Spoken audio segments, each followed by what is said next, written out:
হে everyone, আজ ছিল Sunday আর আজ তো আমার অফিস ছুটি। তাই ভাবলাম যে আমার ছাদ বাগানে কিছু কাজ কমপ্লিট করে নিই।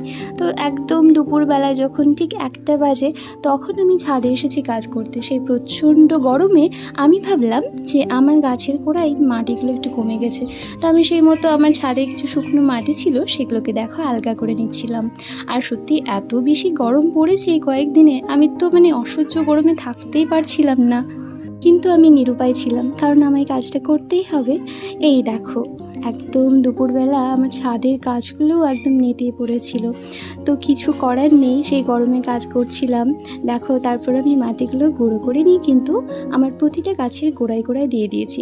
আসলে যখন গাছের গোড়ায় জল দেওয়া হয় তখন অনেকটা খাত হয়ে যায়, যে জন্যে গাছের গোড়ায় মাটিটা কমে যায়। সো এই জন্যে আমার মাঝে মাঝে গাছের গোড়ায় মাটি দিতে হয়, কারণ গাছের গোড়ায় শেকড় যদি বেরিয়ে যায় তাহলে গাছ তো ঠিকঠাক হবে না। আর এই গাছের ভিডিও তো আগের দিন তোমাদেরকে দেখিয়েছিলাম, এটা আমার আঙুর গাছ। তারপর আমি চলে আসলাম আমার এই পুচকু সোনাকে একটুখানি আদর করতে, আমার ধুলো ময়লা হাত নিয়ে। তারপর দেখো, এখানে আমার যে হাজারি গোলাপ গাছটা ছিল তার গোড়ায় কিন্তু মাটি একদম কমে গেছিলো। আমি সেখানে সুন্দর করে মাটি দিয়ে দিয়েছি। আর এখন আমার কাজ শেষ, এখনকার মতো টাটা।